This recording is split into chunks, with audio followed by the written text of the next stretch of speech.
Hi, today I'd like to show you on Photoshop how to use Photoshop as if it was a pencil and paper. About a year ago I did a series of eight portraits of my grandkids using Photoshop, and I did them as if it was a pencil drawing. I do a lot of work in pencil and colored pencil with real colored pencils and pencils, but I wanted to do something in Photoshop, and my end product turned out to be this picture of all 8 of my grandkids at the time. I now have 9, and they came out really nicely. Each of these was a 5x7, and then I framed each one, I matted framed each one and gave them as Christmas presents to my daughters, my son-in-law, and they have them hanging in their house now. But each individual one was then composited into a single 8x10. What I want to do is show you how I did these drawings in Photoshop from the original photographs that I took from different sources. I took some with an iPhone and some with a rather nice camera. And then I came back and created a monotone sepia tone print or picture in Photoshop. So I'm going to go through that process and how I did that. And if you haven't used one before, I would highly recommend, in order to do something like this, is you get a Wacom tablet. Wacom tablet has a pen. Here's the pen, and here's the tablet. It acts like a pencil and paper, and as you draw on the surface of the tablet, it translates to a drawing on your screen. And you may see right now I'm drawing on the screen here. As I'm drawing here, it's making an impression on the picture that I'm going to be working on for you. But I highly recommend you getting a Wacom tablet. They make these everywhere from a professional model, which are pretty expensive, $350. They also make one where the monitor is built into the tablet, and then you're talking about in the thousands of dollars. They also make some that are down in this $59 to $79 range. You find them at Best Buy. But you definitely need a Wacom tablet to be able to do what I'm going to show you. So let me get right into the process of converting this photograph of one of my granddaughters into a pencil drawing. So I'm going to switch over to Photoshop. So here I am in Photoshop, and I'm going to take you through this process. I'll try to fast forward the drawing as I need to shorten it a little bit, but I'll stop and slow it down whenever I want to explain what I'm doing. So here I have a really nice picture of my granddaughter I took after her ballet recital in about a year or two ago, and I've always loved this portrait of her, and I wanted to do a pencil drawing of it. So the first thing I'm going to do when I see this, I've got a lot of dark shadows right through here in her hair. I've also got some shadows through here, and I'd like to lighten those up a little bit. So I'm going to use, first of all, I've got my background over here, and I always try to make a duplicate copy of the background in case I wind up messing up the base picture. I've always got the original background that I can go back to if I need to pick up a color or if I need to redo something. So I always like to have a copy, but I want to modify the background a bit. So I'm going to go to the filters, and I'm going to go to the camera raw filter. This is not a raw image. I don't believe this is a TIFF image, but I'd like to lighten up this area here. So I'm going to go into the shadows, and I'm going to raise the shadow up, and you'll see that her hair will start to highlight a little bit, and it'll take some of that deep shadow out of her hair and give me a little texture to work with. Other than that, I think this is quite a lovely picture. I don't really want to do much. I could reduce the clarity a little bit to give it a little more airiness, a little bit more ethereal look. If you go to the right, you'll get a dark gradation. If you go to the left on the clarity slider, you'll get a very, very interesting and beautiful effect. So I'm going to probably give it a little bit of fade, especially in her face, and leave it right about there. Say OK. And now I've got a very nice image to work with. So the first thing I like to do is to decide, do I want to keep this background?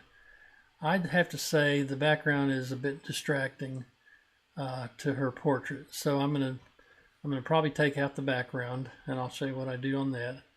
I also, when I did these drawings, I created the drawings using a paper background, and I had scanned in a piece of drawing paper that was a gray charcoal paper, and so I'm going to use that. I've stored it. I'm going to pull it up, and I'll go get that right now. So I'm going to go find my gray paper, and I'm going to add it underneath here, but I'll just go ahead and pull it in and go File, Place Embedded,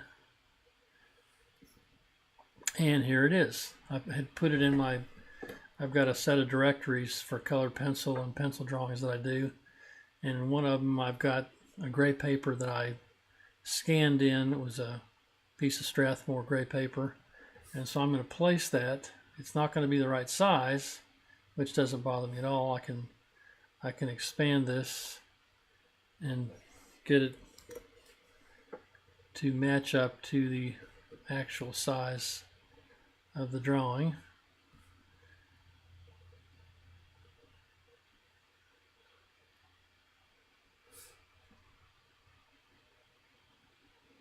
I place it, I hit return, and now it's completely covered up my granddaughter, which is not a problem. I'm going to take my paper and put it underneath the layer that has my granddaughter, and now she shows up again. So I'm working with a nice image of my granddaughter. I've got a nice piece of gray paper that's behind her, and I can begin the process of creating this pencil drawing.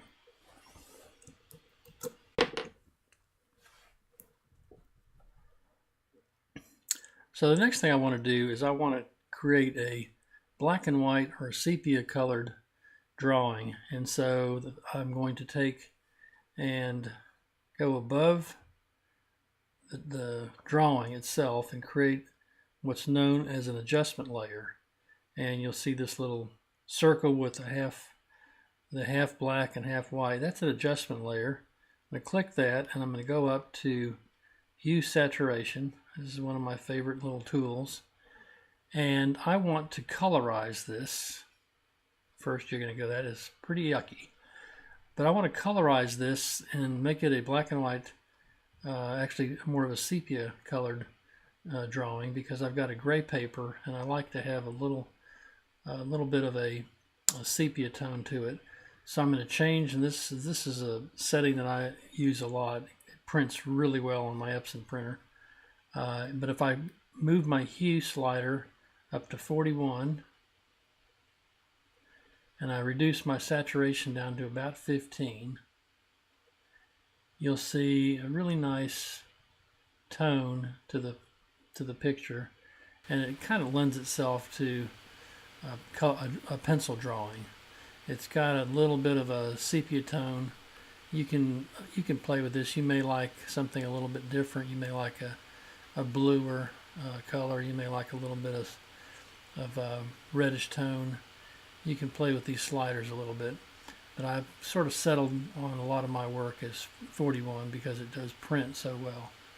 41 for the hue, and then saturation. 15 is good. If you want a little bit less color, you can go down even further, say to 10 or 11. It kind of simulates a graphite pencil color. So now the whole image is colored. I can change it. If I hit the eyeball, you can see I can go from color to black and white. I can also, if I want to, change the opacity on this layer. If I want just a little bit of color to come peeking through, I can reduce the opacity on that layer down just a little bit and have just a faint a bit of color show through, or of course I can go all the way down to no color showing through, but I'm going to leave it at 100% opacity so that it gives me the gray I'm looking for. So the next thing I want to do is I want to knock out this background. Now I know all of you Photoshop purists will scoff at the way I do this because it's kind of crude compared to the way a lot of people work, but what I'm going to do is I'm going to take my background copy and I'm going to create what's known as a layer mask.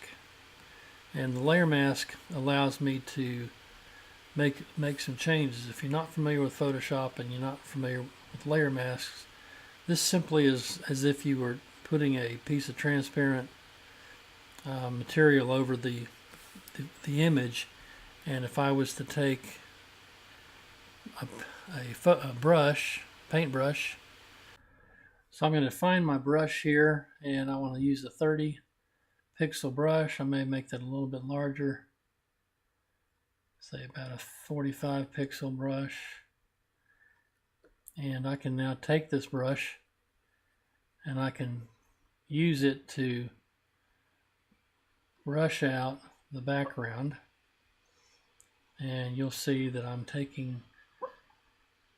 quickly getting rid of the background, leaving, I'm going to zoom in here a little bit, leaving the paper to show below. All the Photoshop purists are pulling their hair out now saying you could use a selection tool, which I know I don't particularly like it because I like the control over the background myself. And so I'm going to just draw out and what I'm doing, if you'll look at over here, if you look at the layer mask, everywhere I draw, I'm drawing a black image. I'm adding black to the white layer mask. Wherever the black shows up, the image below, which is my gray paper, is showing through. So as you can see the paper starting to come through. And so I'm going to paint out, and I'm not going to be too accurate on this because it's going to be, I'll refine it later. I'll show you how to do that. So I'm going to fast forward this whole process so you're not hearing me drone on.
So now I have a really nice image that I can work with, and it's got a gray paper background. It's got the drawing of Ava on here with the background deleted.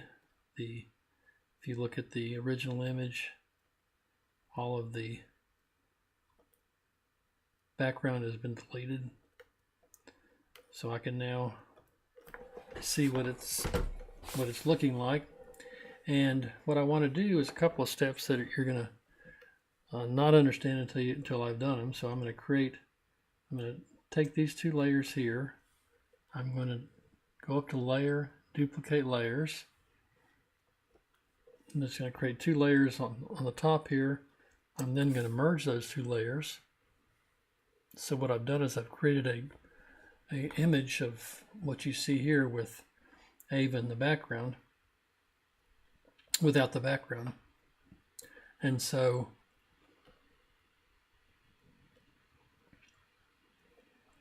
I want to pull that underneath the hue saturation so it's the right color. But now I have an image of Ava, and you take away all these other layers,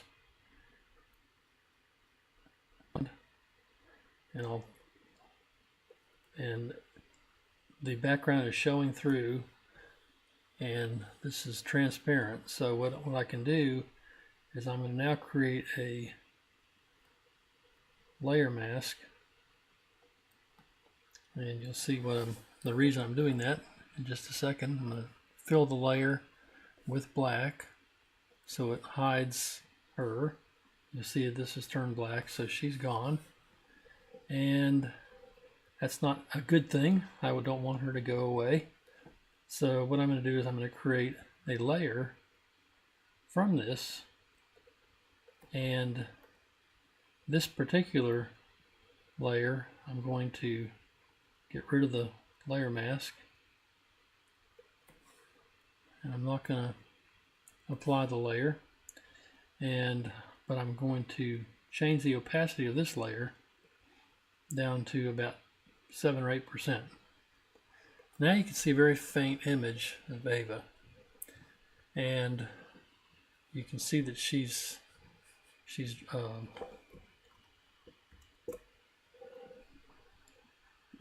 can still make out the shape, but what I'm going to do is I'm going to work over here on this hue saturation copy, and it's going to be the layer mask that is going to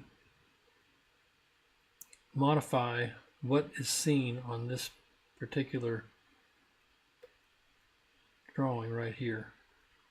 Right now it's completely blank, but as I reveal it with white, I'll give you a glimpse into it. If I take my pencil and I enlarge my pencil, I go up here to the pencil tool, or my pen tool.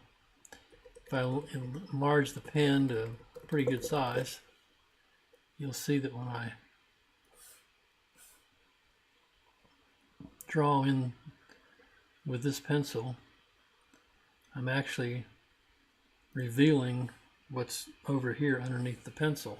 Of course, I don't want it to look like that, so I'm going to Command Z and hold my Option key down and get rid of what I just did, because I want this to be a pencil, an HB pencil, and I want it to be about, to start with, I'll say about 25.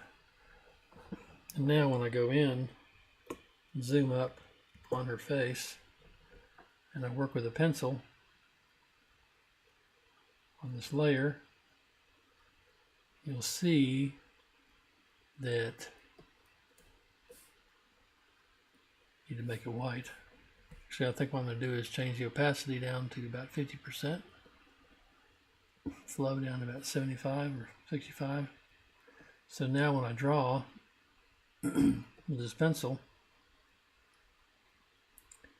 you'll see that it begins to bring out the detail.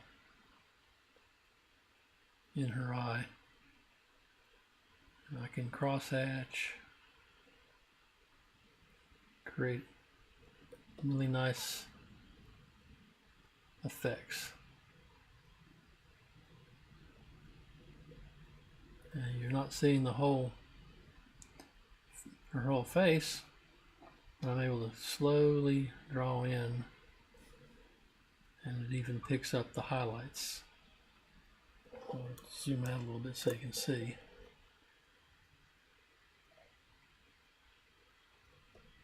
As I work back and forth over her eye with my pencil, I'm getting a nice rendering.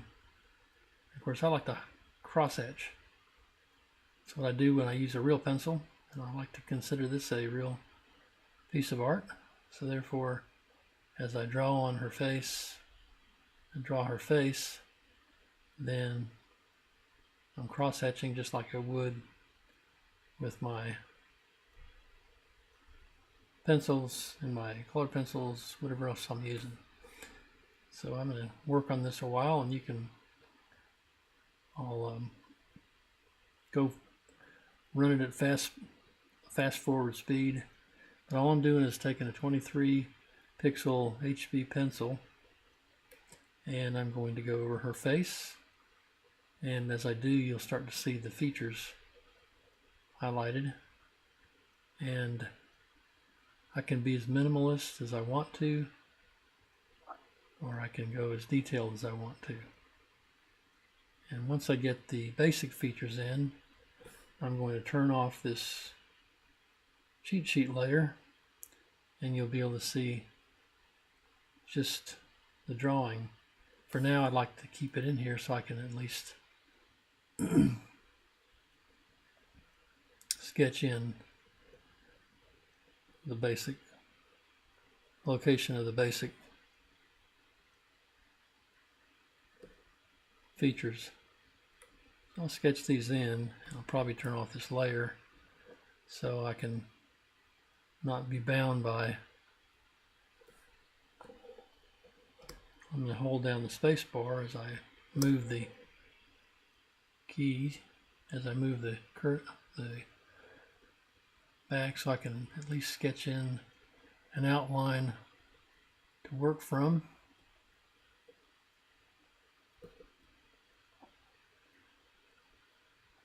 Once I get it sketched in,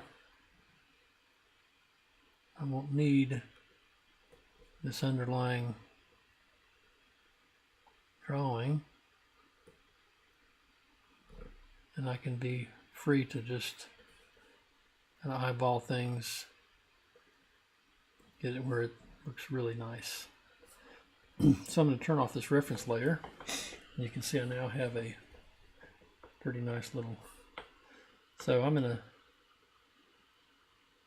fade out here on the tutorial, and I'm going to draw a while, and I'll speed it up in editing so you can see the basic idea. And all I'm going to do is switch back and forth between pen sizes and pencil sizes as I fill in the shapes.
So I'm going to continue to work on this, and you can follow along. I'm just simply going to be using my pencil tool and 23 is the size. I'm using the HB pencil, and so I'm going to continue to just draw in using white at 50%, flow 50%, and I'm going to continue to draw in the details. I like my pencil strokes to show, so I'll let them show, and I'm going to try to do this with a little artistic touch so that it's not just a perfectly rendered drawing. It's very going to be somewhat, I'm not sure how it's going to come out. I just know I don't want it to be a totally photographic piece of work. I'd like it to be having some artistic. Ava is a very artistic person, and I know she will appreciate that.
So at this point, I'm pretty close to where I wanted to be in this drawing. Still filling in a few of the rougher areas. I'm going to try to smooth out a couple of areas, but this will print really nicely. I've got an Epson 3880 printer, and I can print this on a matte paper and actually do maybe a little touch up with a for real pencil, and have a really nice piece to frame. So anyway, I think I'm about done. All I've got to do is add a signature. So I'm going to go up to this layer right here and zoom in. Come down here on this layer and get me a brush. Get me a little black ink. That won't work.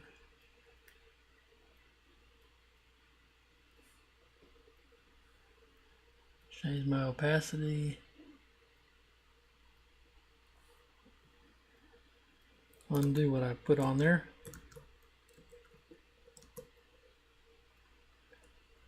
I'll erase it actually. And I'll go ahead and sign it.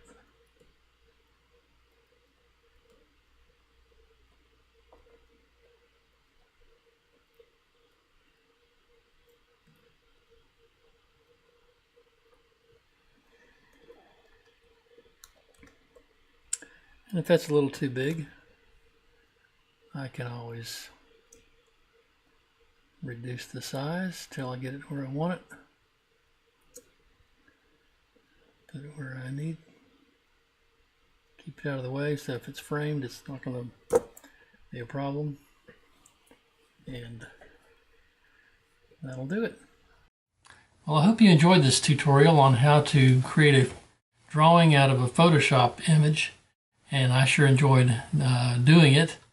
It doesn't take as long as it seems to when you know how to create all the layers and make all the changes that you do. When you're trying to make a video, it seems to take a lot longer. But it is a process where you can really have a great time creating an image that will be cherished for years to come. So if you do have any questions, please feel free to visit my website at georgehoffman.com. Give me any feedback on the video or anything you'd like to see. And you have a great day and enjoy your Photoshop and your drawing and how to marry the two together. And take care.